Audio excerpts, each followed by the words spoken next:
The following program is presented by the HTM Podcast Network.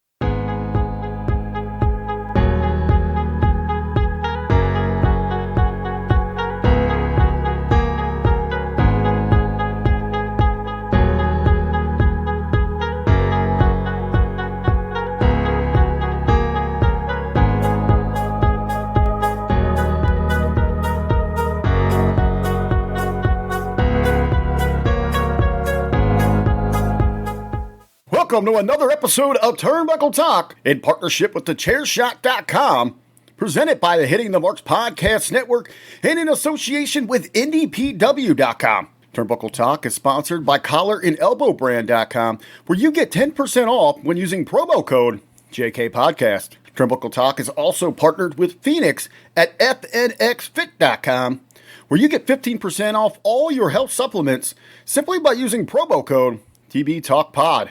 Follow the show on Facebook, Instagram, and Twitter by searching at TB Talk Pod. Listen on Podbean, iTunes, Google Podcasts, Spotify, and everywhere you catch your favorite programs. And now, pro wrestling fanatics, are you ready?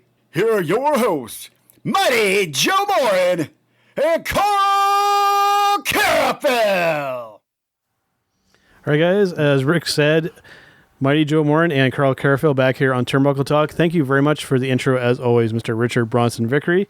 And we're here for episode 198, Karl.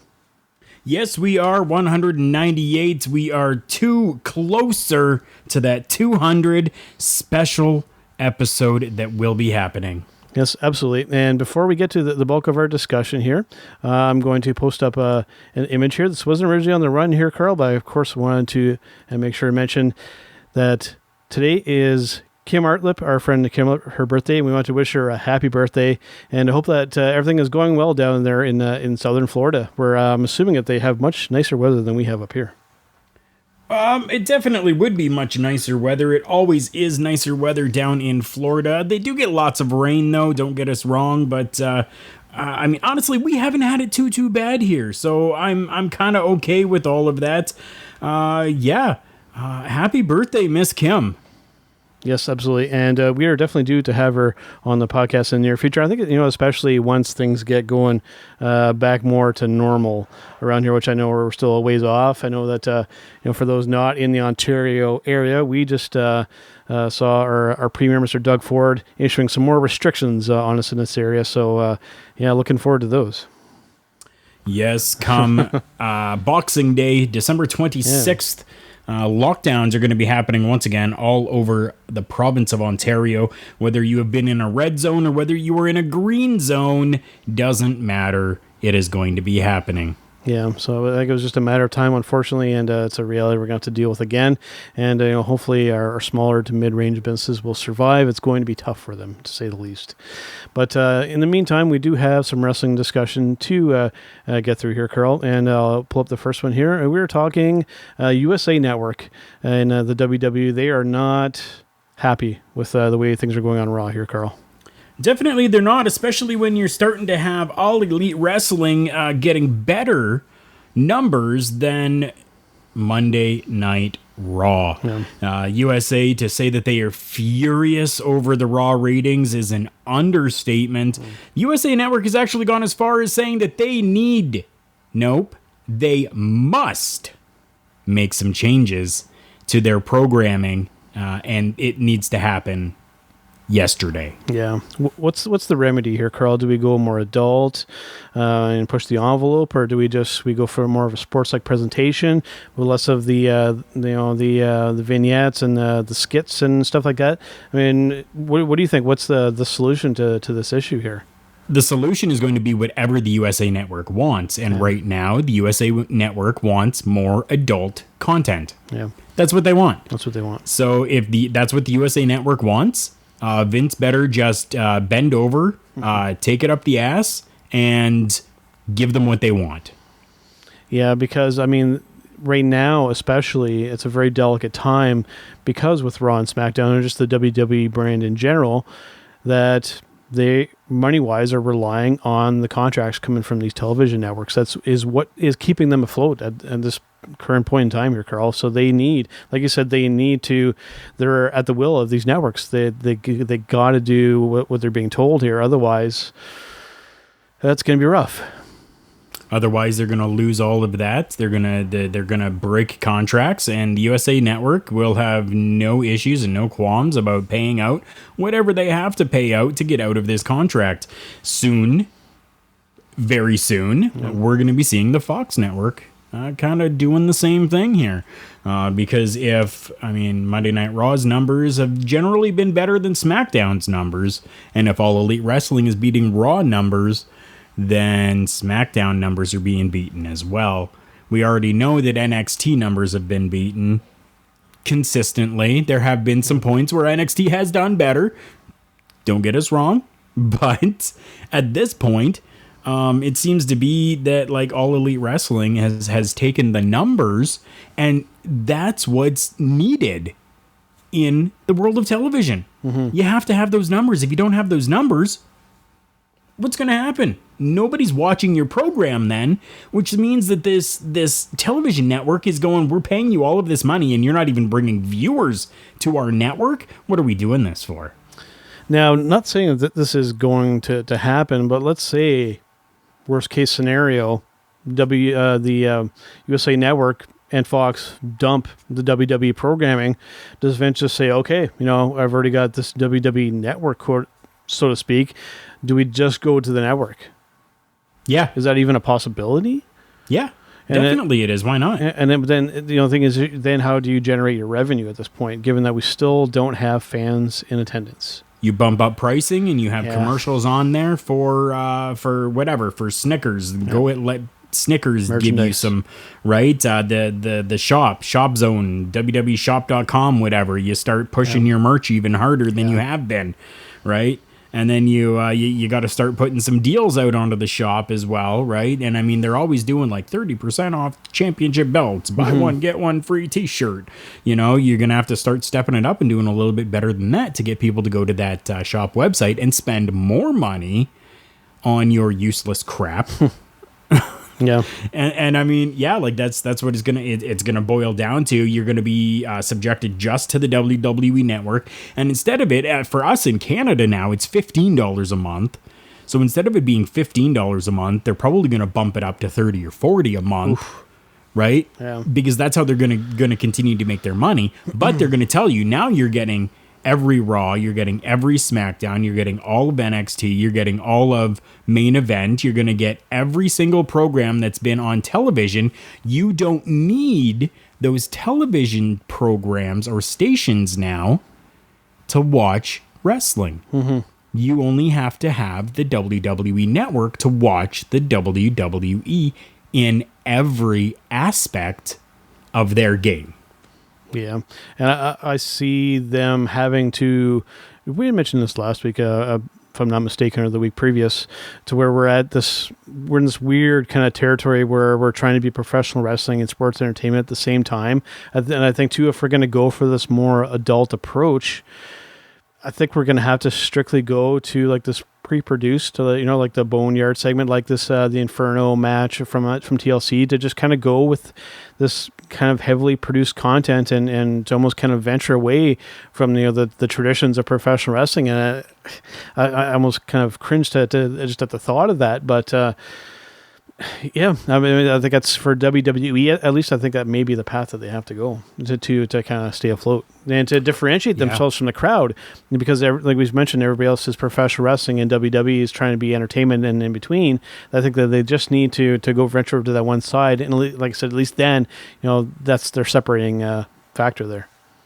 That's right. They've been a little bit too on the fence with all of it for quite a while now, and you're right. It's about time that they pick one side or the other, either be professional wrestling or be entertainment, one or the other.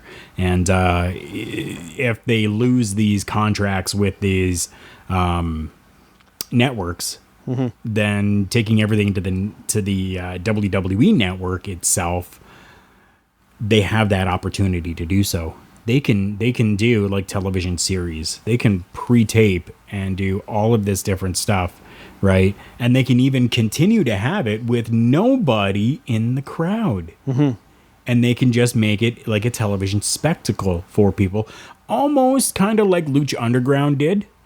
Right, but Lucha Underground had people there. They had people in the stands, which was really cool. And I loved the way that Lucha Underground did their thing, right? Yeah. And they made it like a television series. They didn't have it 300 days or 350 days out of the year. It was broken down into season 1, season 2, season 3, right? And then they pre-taped everything, and then they just put it out every week. Yeah. It was an actual television series. Right, and WWE could do the exact same thing. Now, what about maybe another option, maybe like a Netflix or Hulu or Apple TV Plus or something, or these other streaming kind of services? I think that's another possible avenue as well. Disney Plus, if they wanted to get into bed with Disney with a lot of money there, you have a lot of other options. WWE already does some stuff with Hulu. Mm-hmm. They promoted it before. They've talked about getting onto Hulu, right? Yeah. So, or talked about not getting onto Hulu, but getting people to go to and subscribe to Hulu for some WWE programming. So they're already kind of there with Hulu anyways. To try to get into like the Netflix game or something like that, Netflix really carries things for so long and then gets rid of them. Right, so they'll carry a series of something, and then that series is gone, put into vaults somewhere, whatever they do. I have no freaking clue, but they kind of just push it out to make way for new stuff to come in. Because we got to remember, they have bandwidth caps that they have to deal with as well. Yeah. Right? So, I mean, it's not like it's just unlimited bandwidth that they can have absolutely every single program from the entire world all on this one platform. They have to remove things and make way for new things. And personally, I don't think that the WWE would be large enough for them to be able to say, we're keeping this on here all the time. Yeah. I don't think it's really going to generate enough revenue for them to do so. That's a fair point. All right, man. Well, we had mentioned it, so let's kind of get into it. This past yesterday, we had TLC. This one really kind of crept up on me, and didn't realize that this event was happening. I was thankfully able to kind of check. Were you able to check out this show, Karl, and what did you think? Yeah. Oh, no. Yeah. I checked it out. Yeah, when we kind of get into things, I'll talk a little more. Okay, because I think that there's some good stuff here, and then there was some not so good stuff here. To kind of lead things off, I was really, really surprised again by this, and this seems to be an ongoing kind of theme with WWE. The way that they order their matches was very perplexing. AJ Styles versus Drew McIntyre for the WWE Championship. Karl, this was the curtain jerker match, and a TLC match to boot here. Really a really bizarre choice, in my opinion, to kick off the show with probably one of your main events. But that's been the WWE's norm for a while now, so I don't know why you're not used to this yet. Right. This is something normal for them to do. They bookended their only 2 TLC matches on the program. Is this the ongoing framework going forward, do you think? It has been for a while. Like, the traditional booking is kind of out the window with them, I think, at this point. It is. Yeah. It has been for years. Yeah. Yeah. So I think it's just something that I need to get used to. But hey, I'm not the only one that kind of feels this way. It always feels so natural to kind of start small and work big. That's something that's going to take me probably a long time to kind of get used to. I think that they did some really cool stuff in this match. The Miz cashing in the Money in the Bank thing caught me a little kind of off kilter there. I'm not sure how I felt about that. And to be an unsuccessful cash in to boot, I don't know. I was turned off. Okay, I'm gonna say I was turned off right away from this entire pay-per-view because of the AJ Styles Drew McIntyre match. Yeah. Wow. Okay. Wow. Yeah. Can you figure out where that happened? From for me, the moment where they kind of got me was that they were kind of in the corner of the match, and Drew kind of like repositioned himself into the ring post to kind of be in that spot. That really stood out to me. Like, again, as somebody who watches a lot of professionals, maybe am I too anal about this kind of stuff now, where I see these little kind of spots that really stick out to me. But I watched that and I was like, wait a second, like he put himself in harm's way for that spot there. I was like, it just rubbed me the wrong way, and it did turn me off of the whole show, but it was a glaring thing for me personally, and it seems like it was for you as well. It's not necessarily that he put himself into that spot. It was a botched spot. Again, we're coming back to these botched spots and then trying to recover from them. Okay, so Drew McIntyre's in the ring. AJ Styles is outside of the ring. AJ Styles grabs his leg to pull him over towards, and then Drew McIntyre just kind of falls. Like, okay, so no, cool. Okay, I get that. So if he fell, keep on pulling him. Pull him right outside of the ring. Instead, AJ Styles kind of lets go, and then you see Drew McIntyre shimmy his way over to the corner and put his legs around the ring post. And no, that was supposed to be. You were supposed to AJ was supposed to grab his leg and drag him over towards there to set that spot up, and it failed. And because it failed, just scrap that and continue on with something different. Ad-lib a little bit. You're going in there and ad-libbing a whole bunch of shit anyways. You know how it's going to start. You know how it's going to end. You're ad-libbing a lot of the stuff in the middle. Just go with it and ad-lib something instead of trying to get all of these stupid, god-awful frickin' spots every single time. You're making the product look like crap. And it turned me right off. I definitely understand that. And is this a fault on the production side of things, to where they're too rigid with the stuff, where they're watching things so carefully, and you'd be like, they're obviously in whether it be the referee's ear or something, and they're like, okay, so we messed that up. We need to do it again, like right away. Like are they just banking on the casual fans, or just people to just not pick up on this stuff? Do they really think that we don't notice? I guess is my question. I don't know. I don't even think that it's production or the referees or anything like that. I think it's the workers, and it's been drilled into them. You need to hit every spot. Yeah, you need to make this the best program ever and hit every spot. You need to make this some real good shit. You know, like that's right. Oh, recognize that voice. There. He's there. Yeah. And I think that's exactly what it is, and it irks me to the bone, because no, you're an entertainer. And if something fails like that, entertain me and continue on with it. Yeah. Continue on into something different instead of making it look so obvious. It's not even as though AJ Styles grabbed his leg to pull him back over again at any point. Drew McIntyre put himself into that predicament and position. Yeah. Whereas it should have been AJ Styles that did so, and it threw everything right off. So instead of them just kind of going with the flow and working a professional wrestling match, they're focused too much on spot entertainment. It's a real bummer here, Karl, because, I mean, both of these guys are some of the best wrestling talents in the world. Especially Drew McIntyre's improved so much over the years, spending his time over in Global Force Wrestling and Impact, and then really kind of becoming even more so of a star. And I will say, not to completely fault WWE, that entrance that they did for Drew, and that was fantastic. He actually came out with a freaking Claymore sword and stuck it in the earth to kind of stake his claim. I just said that part was so kind of well done. And then to just have little spots in the match like that to kind of derail things, it's really unfortunate, because I think that they're both absolutely amazing as talents, but they're so kind of restricted given the framework that they have to work in. Going from this here, Karl, though, we did have our women's SmackDown Championship match, Sasha Banks versus Carmella.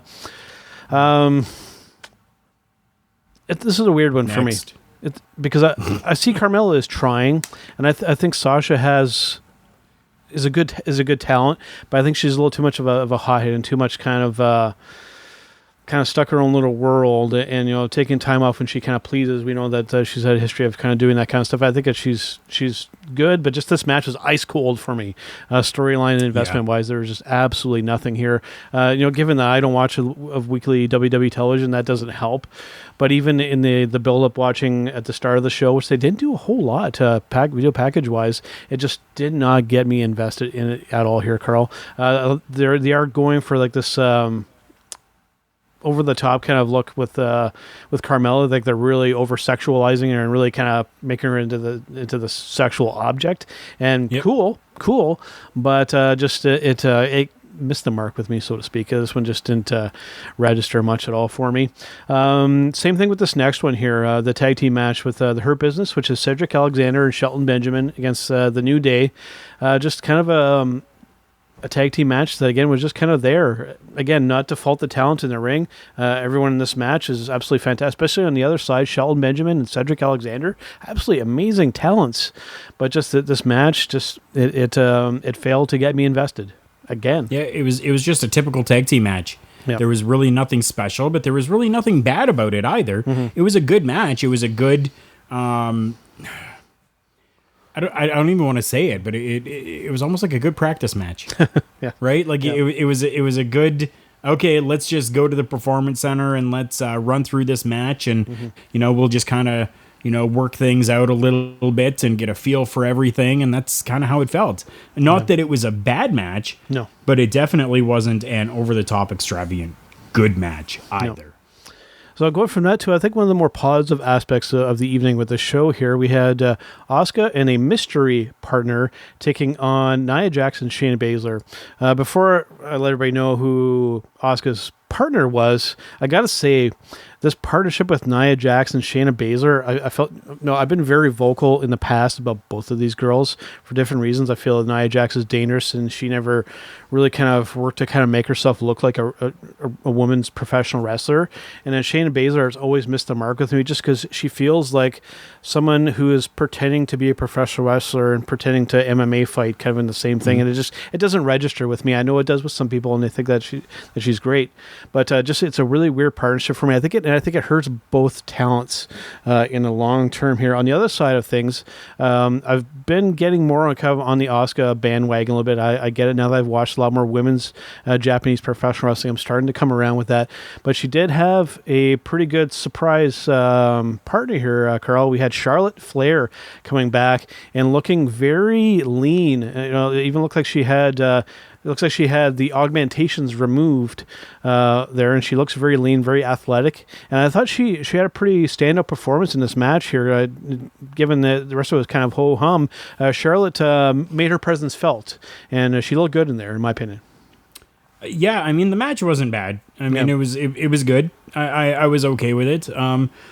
Yes, reports right now are that Charlotte Flair had her breast implants removed, as well as I think I noticed her mole is gone. I did not notice that. I didn't look that close. That, unfortunately for me, I don't know why, but I always, because it was like right on her face. Yeah, and it was something that I was gravitated towards seeing it. Right, I don't know why, but I did. I always saw it, and I was watching it. I was watching it on my computer. So I mean, it's a 17-inch screen on there, but it's not like I was watching it on like a 42, 56, 60-inch television. So I can't tell, but I'm pretty sure that might be gone too, unless it was really good makeup that they put over top of it, which that could be as well. But I digress. Charlotte Flair's back. Yeah. Okay, cool. Yeah. Yep. Okay, she's back. Yep. I'm curious to see what they'll do with it. And it looks like maybe makeup. Maybe somebody took an angle grinder and just zapped that thing off of there. Who knows, man, what they did. But she looked really good in there. And I'm not just talking physicality-wise as a male looking at a female. Just wrestler-wise, I thought that she looked really good in there. And I'm curious to see what they'll do, because, I mean, Charlotte's a star. And, they can really push her as a star. She has that presence, and she can work in that ring. And I think that they really need to do something significant with her going forward. Next up, I'm sure they will, because she's one of those top names that continues to get the spotlight all the frickin' time. Yes, absolutely. She's Becky, which, I mean, she's off right now because of pregnancy. Charlotte, Sasha, and Bailey. Yep. Right? It seems to be revolving around them absolutely all the time, and it's honestly just continuing. And now that Charlotte's back, that little bit of string that's been put around somebody else is going to be unraveled and put right over to Charlotte now. Yep. So we'll see, and hopefully that's my only bad part about Charlotte being back is that Spotlight's going to go back to her and away from other people again. I can definitely see where it comes from with that. Next up, we had, in my opinion, one of the highlights of the evening. We had Roman Reigns versus Kevin Owens for the Universal Championship in a TLC match. For me, this was a long match. It was a long match, yep. And this was, in my opinion, for the longest match of the evening. Well, it wasn't the longest match of the evening. The match with Drew and AJ was longer, but I thought that they did some really good stuff here. Some good character work from Roman, some good physical spots. Kevin Owens, I've always been a fan of his work here. They did some really good stuff here, and I think that I really don't have any complaints about this. There weren't really any obvious mistakes that happened that I could see, and it was a really good, solid match. I feel like this maybe should have been the main event, though, because we did have another match afterwards here. But I guess you could argue about the placement of the final match, but that's something that could always be up for debate. But I thought both guys really, really delivered, and it really had me believing at some points that Kevin was going to win the match, and that's hard to do in a ladder match, which is historically can be a little tricky to watch sometimes because you can see it's almost like they're climbing the ladder slowly because you know that someone's coming up, so the spots can be kind of easy to spot as a veteran watching matches. But I thought they did really good here, and I do still like me some heel Roman Reigns. I think he's doing well in that spot. I think so as well, definitely. My takeaway from this is I'm happy that it wasn't just a like quick squash type of match, that they actually let the two of them go for. That's why I mentioned a long match, right? Because it seems like lately what they've been doing with their top heels is just in there and done, right? So I'm happy that they actually let this go a little bit further so that we could actually get a little bit more good stuff out of both. Yeah, absolutely. And to end off the match here, we had the Firefly Inferno match between Randy Orton and the Fiend Bray Wyatt. I'm a little torn on this match here, Karl, because I like these kind of extreme matches. I've been a fan of the Undertaker's Inferno matches for years, but the ending to this for me was, I can suspend my disbelief to a certain point here, Karl, but when we literally attempt to burn somebody to death, like legitimately, we're supposed to believe then that they're never coming back, right? Or just it all kind of falls apart after that. I mean, like I said, if we're going to go down this path of entertainment just purely, then go all the way. But in the professional wrestling context, this comes off really hokey when you actually attempt to actually kill somebody. All I'm really going to say about this match, okay, so I was okay with the match. I enjoyed it. Cool, whatever. I'm going to give super quick my totality on this match. Yeah. One, why are the flames being shot up into the frickin' air when they're like being dropped on the floor? Yeah. Makes absolutely no sense. No sense at all. It shouldn't be happening. Leave that shit alone. Yeah. Two, good camera angle work happening in this, especially with the first time that Bray Wyatt got caught on fire back inside the ring. RKO, camera pans away. They were able to put Bray Wyatt out and then continue on with the match. Mm-hmm. Third, my God, that was the worst looking Bray Wyatt dummy in the middle of that ring that I have ever frickin' seen. Yeah. The chest on it was super big. The stomach was all caved in. Yeah. Like, are you serious right now? You're trying to pass that off as a human being. Mm-hmm. Okay, so a little bit of stuffing in the stomach area because we all know Bray Wyatt has a little bit of a stomach on him, right? So make it look just so, and don't get me wrong, okay? So they actually did pretty good with it because you had people blowing up social media going, oh my God, we just witnessed a homicide. And like some people were legitimately believing that was Bray Wyatt that they lit on fire. Hey, seriously? Come on. If you can make some people believe that here, I mean, you have to say that that's a success to a certain degree. Yeah, that's why why I mentioned it, because I mean, for me, I clearly saw that was a terrible dummy that they had inside of the ring, and in no way, shape, or form would they have ever allowed that the flames totally engulf an open face on somebody. Makes no sense at all. Yeah. Okay. But there are people that they did trick. Mm-hmm. They did make some people believe that was Bray Wyatt. Yep. And good on them for that. Definitely good on them. It didn't put the wool over my eyes. No. But yeah, I'm done with that. Yeah, so I mean, overall, I mean, there's some good stuff, some bad stuff. I mean, for the last pay-per-view of 2020, they didn't really knock it out of the park. You know, I got to say, probably one of my favorite things from the show wasn't even actually a match.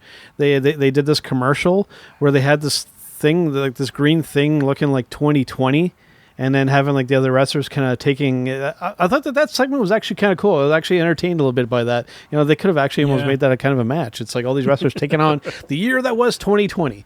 Right. This green blob that I guess is supposed to be COVID-19. Yeah. Well, anyways, man, we are going to take a brief break and hear from our friends over at collarandelbowbrand.com, and we are going to come back and talk about, let me make sure I got our commercial pull up here. First, we're going to come back and we're going to talk about a little bit of New Japan Pro Wrestling and Wrestle Kingdom 15 coming up soon.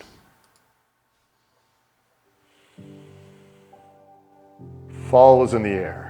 That means pumpkin spice lattes. That means pumpkin spice everything. Ugg boots, yoga pants. God, I hope I can fit into mine this season. Scarves. And baseball tees. Hoodies! Not yet, but soon. The metal tee. No need for any cease and desist here. And hats. Stop by collarandelbowbrand.com today and get your fall drop immediately. It's fall, y'all. collarandelbowbrand.com. You'll be the coolest person in Starbucks whether you're wearing yoga pants and Ugg boots or not. In fact, I like to go to Starbucks without the bottoms on all the time and just wear my collar and elbow brand type shirts. I immediately get my coffee and go. All right, guys, Mighty Joe and Karufel back here on Turnbuckle Talk. Of course, hearing from our friends over at collarandelbowbrand.com. If you head over there and use our promo code JKPodcast at the checkout, you can get 10% off your entire order there. Always great stuff over there from our friends over at Collar and Elbow Brand. And Karl, as always, is always sporting his hat. And I got to get myself one of those one of these days. All right, so let us switch gears talking from WWE, and let's talk a little New Japan Pro Wrestling, and let us talk about Wrestle Kingdom coming up on January 4th and the 5th in the Tokyo Dome. And interesting with this here, Karl, we're going to have Japanese and English commentary, and they are going to be in the building for the commentary this year, and we're going to have an audience in attendance. This is something that we just can't have over in North America, especially in Canada, especially where we are right now. So this is, I'm excited for this show. And I'm hoping that everybody else is going to be too. And we're going to talk about the matches that we know so far. Okay. So let's go with night one here. We're talking Tetsuya Naito versus Kota Ibushi for the IWGP Heavyweight and Intercontinental Championship. Yep. So that's going to be interesting to see how that kind of unfolds when these two get in the ring. You know, we had mentioned attempted murder on Bray Wyatt at TLC. When these two gentlemen get in the ring, they are trying to kill each other. Yeah. And it is always... I don't want to use the word train wreck because that implies bad stuff is going to happen. I mean, these two guys, it's always action packed, and it's scary to watch sometimes. Then we're looking at good though, but good and scary in a good way. Yeah. And then we're looking at Kazuchika Okada versus Will Ospreay. They have been building this up for quite a while now with a lot of these 6-man tag matches and this new faction that Ospreay has started. So looking forward to this, and hopefully that we get the real Kazuchika Okada showing up and back to that Rainmaker finishing move and hopefully moving away from this money clip submission move that he insists on using to end all of his matches because it just doesn't feel like Kazuchika Okada when we do that. And then next up, we have an interesting matchup here. We have Hiroshi Tanahashi versus the Great Khan in just a singles match. This is interesting. They really seem to be putting some energy and some push behind Great-O-Khan, and who better to do it with than Hiroshi Tanahashi, the ace, the ace, and to see how that will kind of unfold. They seem to want to kind of push him up the card, and I've definitely been digging the gimmick. It's almost like a Mongolian warlord type of a gimmick they've been working with him. And then next up, we'll have for the IWGP Tag Team Championships, we're going to have Taichi and Zack Sabre Jr. versus the Gorillas of Destiny with Tama Tonga and Tonga Loa. That is also a very interesting matchup. Whenever GOD is involved in a match, I'm usually paying attention, especially Tama Tonga. Still getting used to the literal baby face Tama Tonga without facial hair. That's still a little strange, but I mean, it's still the same old guy in there. And then to end off, so far, what we have for the first night, and we had mentioned this one, to determine the number one contender for the IWGP Junior Heavyweight Championship, we have the winner of the Best of Super Juniors, Hiromu Takahashi, taking on the winner of the Super J Cup, El Phantasmo. That's going to be a barn burner, Karl, for night one. Yeah. I'm really, really looking forward to that match because that match with Takahashi and Desperado, I'm still big on that one. We'll get to that a little bit later. Just in case, I just want to throw this out there for anybody that might not know or understand. Wrestle Kingdom is like their big pay-per-view of the year, right? So like WWE has the WrestleMania. For New Japan Pro, Wrestle Kingdom is like their big show of the year. So that's, I mean, they normally do, over a span of a few days, but Mighty Joe kind of threw out there a lot of matches and was kind of going, that's what we know so far. That's because that's what this is. This is the big night for them. So I just wanted to throw that out there in case anybody was kind of going, wow, that's already like pretty packed. What are they doing kind of thing? But just, that's their huge show. Yep. And that is just night one. Now let's get into night two because they are splitting up into 2 days like they do with WrestleMania now. I'm not sure if they're going to be doing that with WrestleMania this coming year, but they may. So for night two, it'll be either Tetsuya Naito or Kota Ibushi, whoever wins that match, versus Jay White for the IWGP World Heavyweight Championship and the Intercontinental Championship. So interested to see between those two. I'm hoping that it'll be Kota Ibushi to kind of break things up a little bit there. But Jay White, one of the best heels in the business right now. I'm sure whoever he takes on, it's going to be fantastic. And then next up, we have Evil versus Sonata, the old tag team partners going at it in a singles match. Interested to see how this will kind of turn out. I'm almost kind of hoping that maybe they can reunite as a tag team, and we'll see if maybe that can result from this. And then going from that, this one I've got bookmarked here, Karl. We've got Shingo Takagi versus Jeff Cobb. Whew. That's going to be something to watch. Those are just going to be two big hosses just going at it. It'd be like two brick walls coming together. I'm looking forward to that one. And then the last one that we know about for sure will be Taiji Ishimori, who is the current IWGP Junior Heavyweight champion, versus either Hiromu Takahashi or El Phantasmo, whoever wins that match from night one. That's what we know for Wrestle Kingdom so far. There will likely be more. So some pretty good stuff there, man. The one that really stands out for me on that night too is Jeff Cobb. That match is going to be something to watch. Him and Shingo. Whew. Oh yeah, that's going to be something. Yeah. That is going to be something. All right, so next up here, Karl, I just want to touch on this briefly because we are already going almost 40 minutes on this episode. Pretty crazy. Let us talk about somebody who's been very absent from the wrestling world, and we're talking Mr. Marty Scurll. I know one of your personal favorites here, Karl. On the run here, I just simply have, where's Marty? I think what is going on here, given the speaking out movement, which clearly, he had some kind of involvement there. He basically admitted to some wrongdoing, kind of, but just given he tried to say that it was consensual when it kind of happened. I think what's happening here, Karl, is he's laying low, and I think obviously it's a smart move at this point. Where is he going to end up wrestling wise? It's really, really tough to tell. It seems like Ring of Honor seems to have kind of distanced themselves from him. Japan possibly could be an option, but who knows, man? It's tough to say. It would be a shame to see him just to kind of fade off into nothingness because Marty's one of the better talents in the business. Definitely he is, and I mean, as you said there, like one of my favorites, and I mean, it's definitely going to be interesting. And it really, as you said, he's been laying low. There really hasn't been very much talk about Marty or from him either. Like really nothing about where he is, what he's doing, what's going through his head. Like absolutely nothing, and it's almost a little concerning. Yeah. Because he's like just seemingly dropped off the map. But I think you're right. I think he's just kind of laying low and just kind of letting things blow over. And at some point soon, we're going to see him again. Yeah. Hopefully, because like I said, he's absolutely fantastic to watch. That entrance that he does, especially at some of the bigger shows, coming out in that pandemic kind of doctor's kind of mask and the wings sometimes at the bigger shows. It's in that theme, and when that drop happens, like I'm sure it's something to behold in person. Hopefully one day I can get to kind of experience that. But I think we're all kind of missing Marty and just hoping that nothing too bad becomes of it. That's all I'm going to say. All right, so given what time we're sitting at here, I think that we'll likely forego some breaking news unless you have something that you really want to mention on your end here, Karl.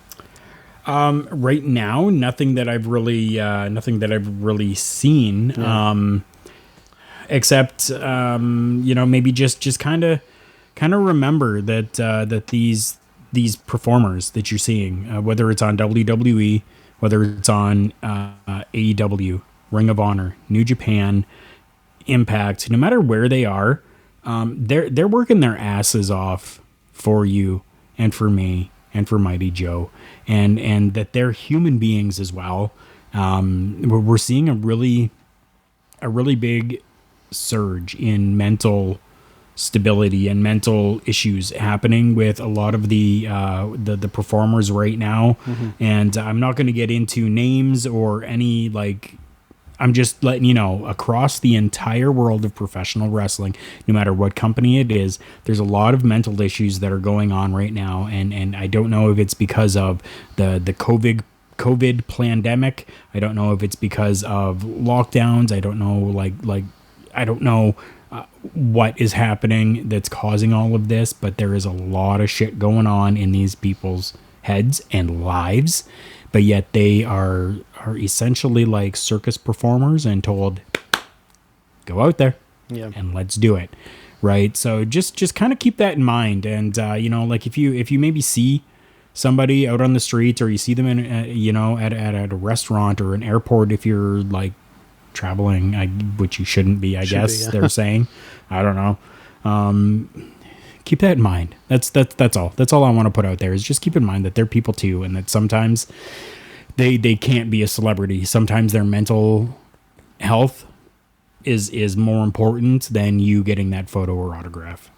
No, that's a great point, Karl. I'm glad that you brought that up because I mean, throughout, especially with TLC, I know that we were being critical of the matches, but I mean, just as podcasters, it's kind of our duty to kind of break these kind of things down. But by no means, folks, does this mean that we're hating on WWE or hating on the talent or anything like that. Just we're just providing criticism in the hopes really to help improve the product, to maybe turn things in the right direction or to change fans' perspectives a little bit. But by no means is that necessarily with negativity in mind here. It's just constructive criticism, I guess, is kind of what we're going for here. And you had mentioned, especially with the mental state of the talents, and I mean, we got to think too, the ring crew, the production staff, and even us as fans and us as podcasters and content creators. I mean, it's been a tough time for everybody, and it is nice that there is still some professional wrestling to watch, and especially now with New Japan Pro Wrestling. I like to use them as my primary example here.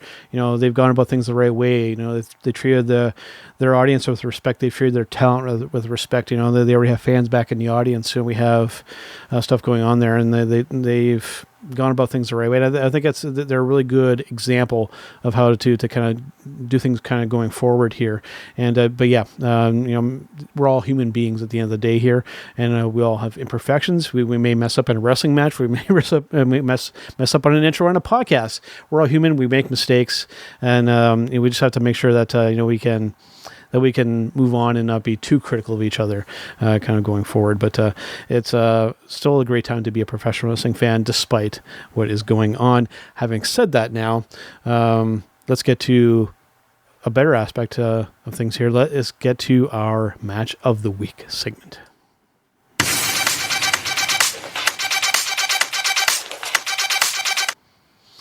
All right, Karl, for Match of the Week segment here, mine is pretty easy because I don't believe that I'm going to go first this week because I actually don't think that I've actually done this before. So I think that this is likely a first. My Match of the Week for this week here, Karl, is exactly the same as it was last week. I have, of course, talking about Takahashi versus Desperado for the final of the Best of Super Juniors. I've already watched this match probably about 10 times or more here, Karl, and I'm still blown away by what these two gentlemen were able to do in the ring, promo-wise, psychology-wise, just the whole package. I'm still floored, and I'm still watching this match, and I still highly recommend, if you have not had a chance to watch this match, if you're craving some really good professional wrestling and you're not getting it from what you're currently watching, go watch this match, and I think you will be pleasantly surprised and happy about what you find there. What do you got? So you decided to turn back time a little bit, yes, only by about a week. I really like this week. I wasn't able to really catch a lot of professional wrestling. I've been working a lot coming up to Christmas. We get really busy around this time of the year with our security company that I'm part of.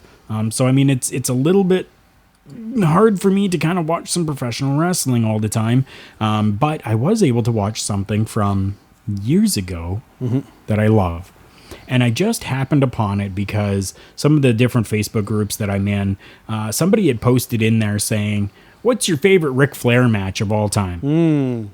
Right, so somebody actually put out there the Ric Flair Shawn Michaels I'm Sorry I Love You match, and I'm like, yep, I got to watch that. I got to watch it. Still gets me.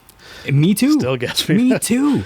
Like, both of those guys there are the reason why I wanted to get into professional wrestling. So to go back and watch that's my match of the week this week. And if you guys haven't seen that match, I urge you, go and see that matchup because it was an instant classic when it happened. And it really stands the test of time. And not necessarily because the match was phenomenal or great, but just the pure, raw emotion that you could see and feel between the two of them working was excellent. And I bring that up because we've lost that, as clearly we saw with the curtain jerker match of TLC, which sucks. And we need to try to find that again. And if more people go back and kind of watch that, then more people are going to go, that's what I want. That's what I want to see. And then there's going to be a rise up, and they're going to be saying, this is what we want to see. This is what we want. This is what we want. This is what we want.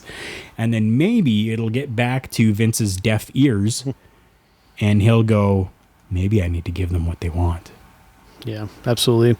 It's a really special thing, Karl, when you can really get, not only a casual fan or just a general wrestling fan, but to get somebody who's a hardcore wrestling fan and even knows a lot of the inside aspects of the business, to get somebody that emotionally and just physically and everything kind of involved in a match to just kind of be fully invested. It's a rare accomplishment, especially nowadays. It used to be quite a bit more commonplace. But that is definitely a great example. And if you have not had a chance to watch that match, I don't know what is wrong with you, but go definitely and check that out. And obviously, mine's a great pick, and two matches that you will probably almost be in tears after watching both of these matches, at the very least on it. So yeah, great pick. And that is definitely, that one probably ranks in my top 10. And who knows, I have a feeling maybe on some other kind of podcast, we might end up talking about that match in some respect. Who knows? I have a feeling that would probably be a pretty good one. Just a little subtle little hint there. All right, man, let us take another bit of a brief break, and we're going to come back with our Showstopper segment, and I have a feeling maybe that somebody might drop by. Hi, my name's Barry Ratcliffe. You might recognize me from such films as The Longest Ride or Ted 2. Now, as a successful actor, I have 2 planes, a supermodel wife, countless exotic cars, and a ton of cash. You might think it couldn't get any better than this, but you'd be wrong. For only $4.99, you could get OVWWrestlingNetwork.com. That's OVWWrestlingNetwork.com for only $4.99. Now, will your life be as good as this? No. Will it be better? Yes, and I guarantee that. That's not valid anywhere. OVWWrestlingNetwork.com is only $4.99. Tomorrow's yesterday is today. Prices so low, they're insane.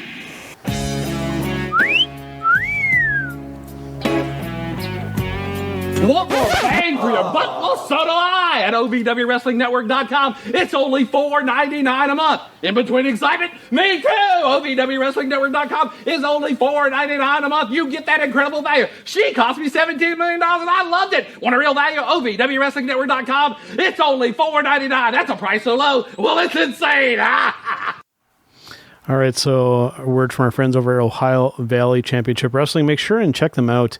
And we mentioned it before, but I always still like to kind of bring it up because it is one of the better independent products out there. Of course, our own our friend Mr. Michael Malcor involved gets to work with Al Snow on a regular basis, which I'm very, very jealous of, by the way. Yeah. And if you haven't had a chance, go over to YouTube and check out their product. Is absolutely fantastic, and you can watch it for free for a good portion of it here, Karl. Yes. Yeah, you definitely can. Yes. All right, so it is time to get to our Showstopper segment.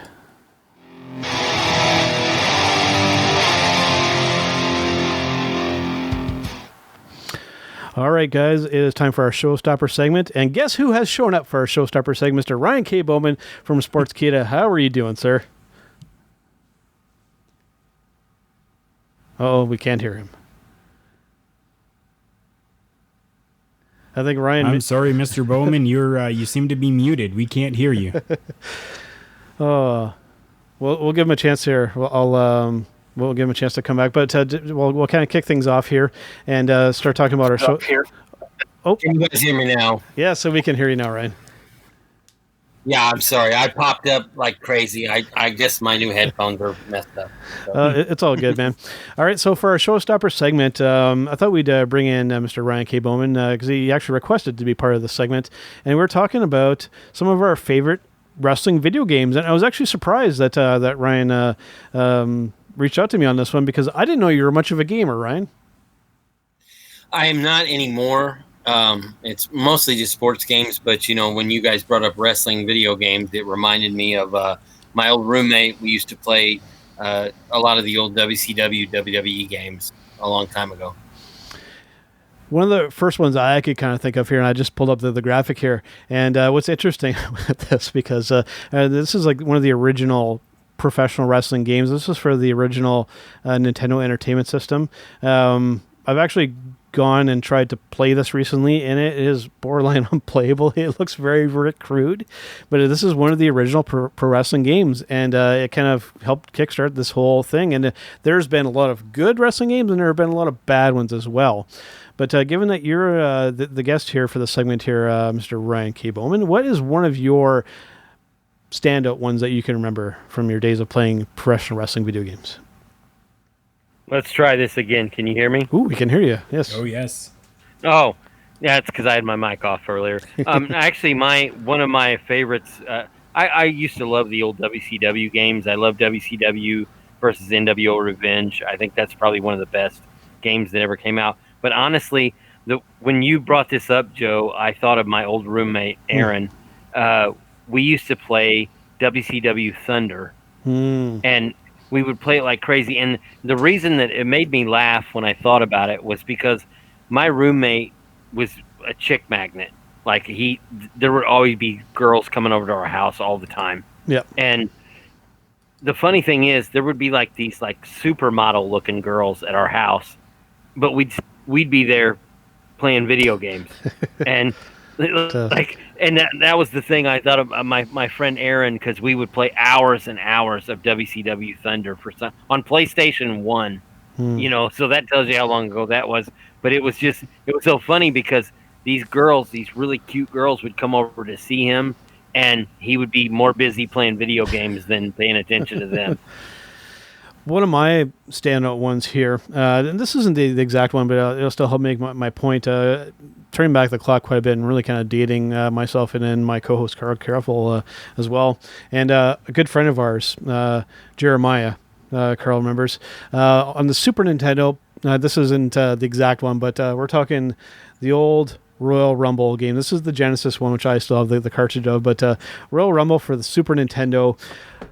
The thing that will always stand up for me with that particular game is if you were good, and if you were able to get into a rhythm, and if you knew what you were doing, and you could really piss off your buddy that you're playing on the couch with beside, that if you could time it properly, you could hip toss the guy right out of the ring from the middle of the ring.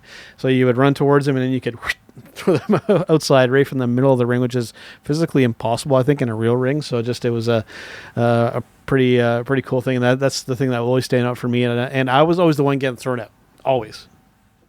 Well, that's what, as I said, my roommate, he used to kill me in the game. That's I think why he never wanted to quit, because he always liked kicking my ass. What about you, Karl? What's one that kind of stands out to you, or did I already pick yours? You did. You took it. Yeah, that's why I showed my phone, because I already had that queued up, and that was that was life. Going over just up the hill a little bit into the next apartment complex. There was Jeremiah, and Jeremiah with the Super Nintendo, and then Joe would come over, and we would all three of us would be in with two controllers. That was it, because it was a Super Nintendo. Two controllers, and we would just kind of swap out, take turns, and we would just sit there for hours playing Royal Rumble. That was Yeah. I remember if I had to pick a different one, though, I would probably say No Mercy. The WWF No Mercy game, nothing special about it. Came out in 2000, but it just seemed like there hadn't really been very much in like the world of wrestling video games. And then all of a sudden this one came out, and it was like, wow, okay, so now we're getting back into wrestling video games. And I was happy about it, because it was almost like a resurgence of professional wrestling video games that came back again. Another one here, this isn't necessarily a favorite, but just to kind of illustrate a bit of a point here, we're talking Raw vs. SmackDown 2008, which also included ECW at the time. I think this is really when we started getting into the point with wrestling games where they were just kind of coasting. We found kind of from that kind of worked, and we just kind of maintained. It didn't get better, it didn't get necessarily worse. We just kind of maintained. And then, recently with some of the newer 2K games, it's kind of nosedived down into really, really bad with glitchy products coming out too soon, which is kind of an issue in video games itself, but that's a different topic for another podcast. But yeah, as of recently, there hasn't been a whole lot great going on with wrestling video games, but there are some cool things on the horizon. The AEW wrestling game looks like it's going to be more of like an arcadey kind of experience, which I think is pretty cool. As well, there's a little thing called Retromania coming out, which is very much a throwback, to the old this kind of stuff here, and it's going to be involving Mr. Stevie Richards, and there's a lot of the people involved. There's a little bit of the NWA in there, and it looks like it's probably coming out coming up in a few months, I believe, on some multiple platforms. I think they're even doing an arcade cabinet for it. So there's some cool stuff on the horizon, but it's always been kind of a up and down with wrestling games. They've either been really, really good, or they've been really, really crappy from my personal experience. Can I ask you guys a question? Because you held up the original Nintendo Pro Wrestling.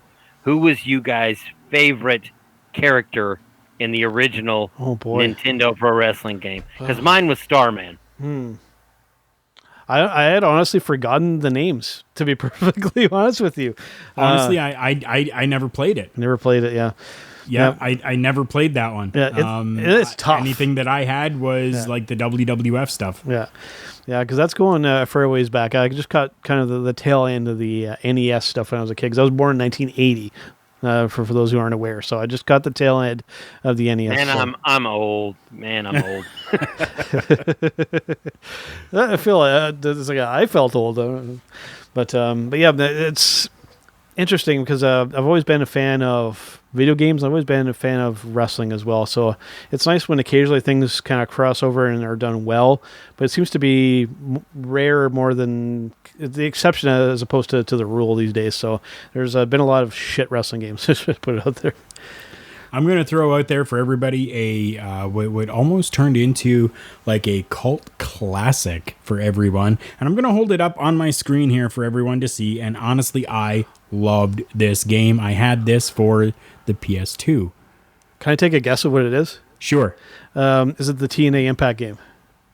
Yes, it is. Yeah, I knew him pretty well. Yeah.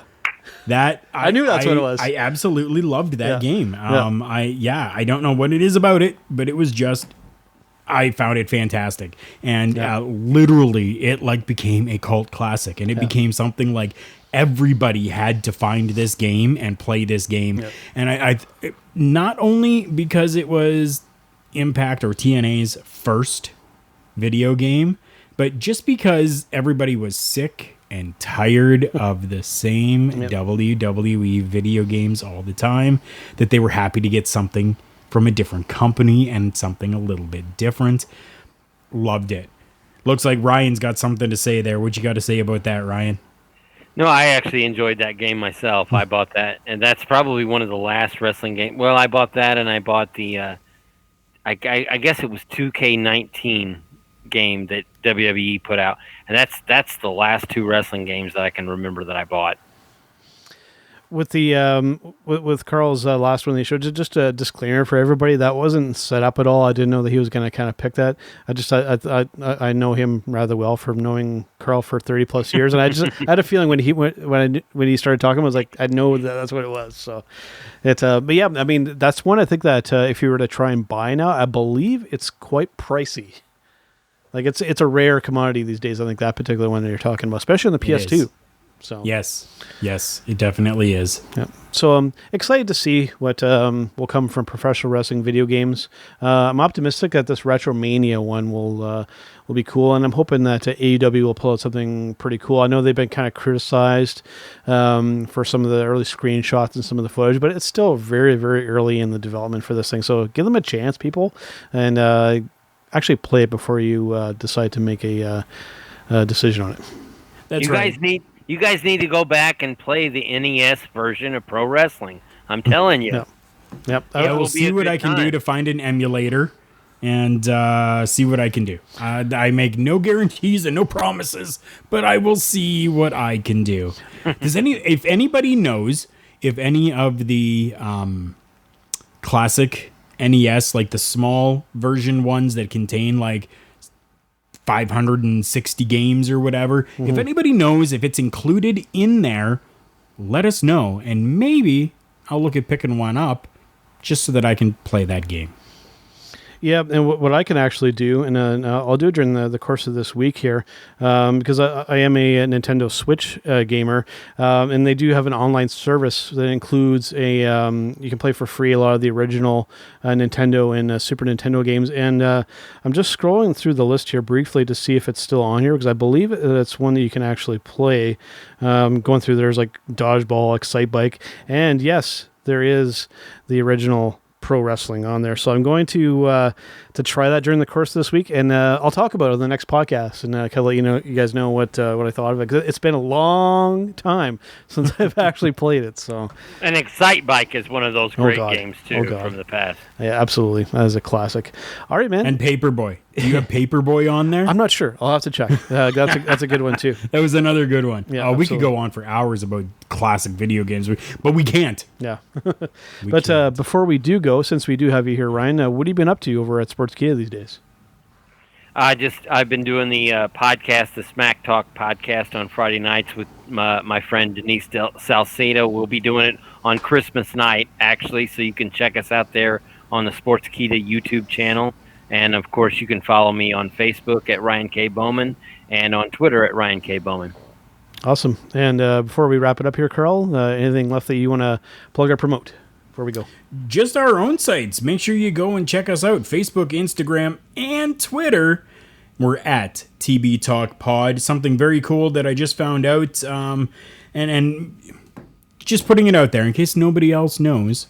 But if you have the Facebook Business Suite app, if you're somebody like us, a content creator, and you have your Instagram linked up to the Facebook or the suite, the Business Suite program.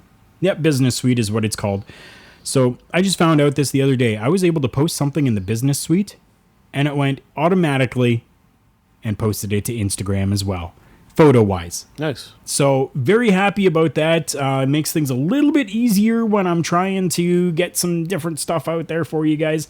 So no matter where you go, I'm hoping to make it so that it is the same across the entire board.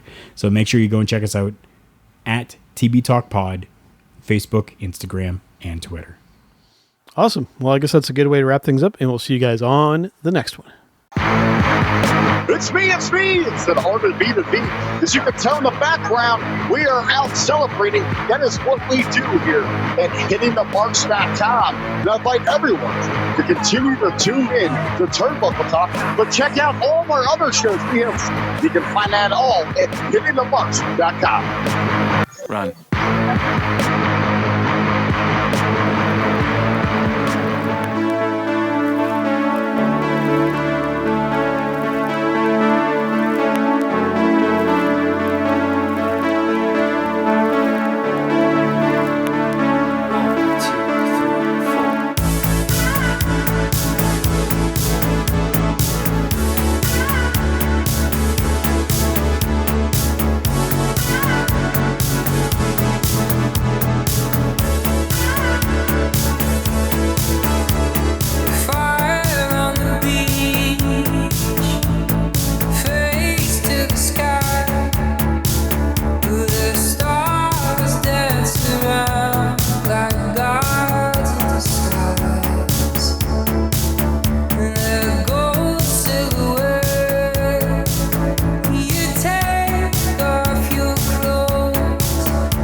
star.